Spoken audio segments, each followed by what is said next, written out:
For your information, there's a lot more to ogres than people think. Example? Example? Okay, ogres are like onions. They stink? Yes. No. Oh, they make you cry? No. Oh, you leave them out in the sun, they get all brown, start sprouting little white hairs. No. Layers. Onions have layers. Ogres have layers. Onions have layers? You get it. We both have layers. Oh, you both have layers. Oh.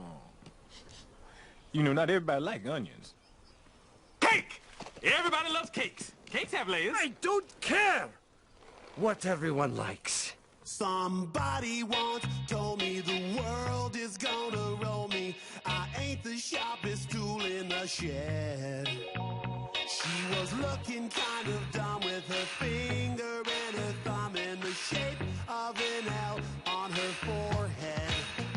Well, the years start coming and they don't stop coming. Fed to the rules and I hit the ground running. Didn't make sense not to live for fun. Your brain gets smart but your head gets dumb. So like an onion, the Earth has layers inside it. Starting with where we are right now, the lithosphere. Underneath that we got the asthenosphere, the stiffer mantle, the outer core, and finally the inner core.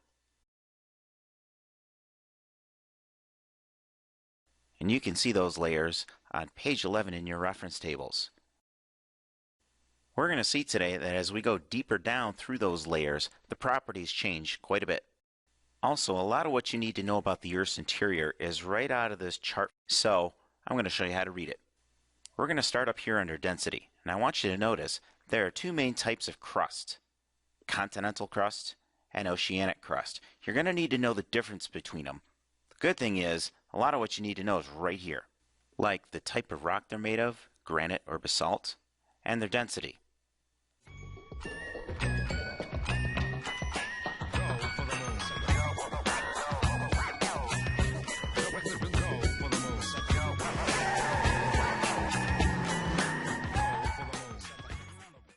Let's see what's going on inside the crust now.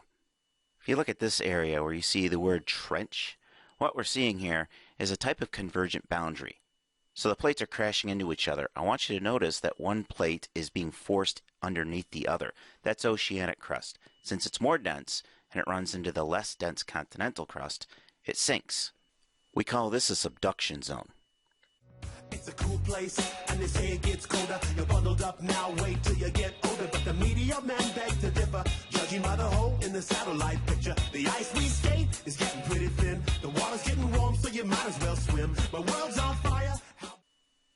Over here at the Mid-Atlantic Ridge, we'll find a divergent boundary, a place where the plates are separating.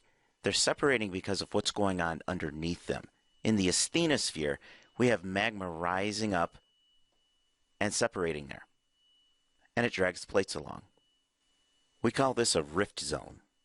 So much to do, so much to see. So what's wrong with taking the back streets? You'll never know if you don't go. You'll never shine if you don't glow.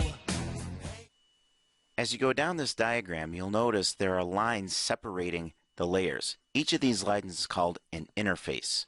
Now, an interface is not a layer. It's simply just a spot where one layer turns into the next. So if I asked you to find the interface between the asthenosphere and stiffer mantle, well, you'd go to this line right here. Densities are found on the right-hand side of this chart, and you can find the density of each layer simply listed next to it. For example, the density of the outer core is 9.9 to 12.2 grams per cubic centimeter. Also notice that as we go deeper inside the Earth, the density increases. The lower part of this chart shows the pressure, temperature, and depth of the layers. And here's how it works. Let's go back to those interfaces. Notice that the interfaces match up with these dashed lines that go across two graphs and all the way to the bottom of the chart. Let's say you need to know what it's like at the interface between the stiffer mantle and outer core.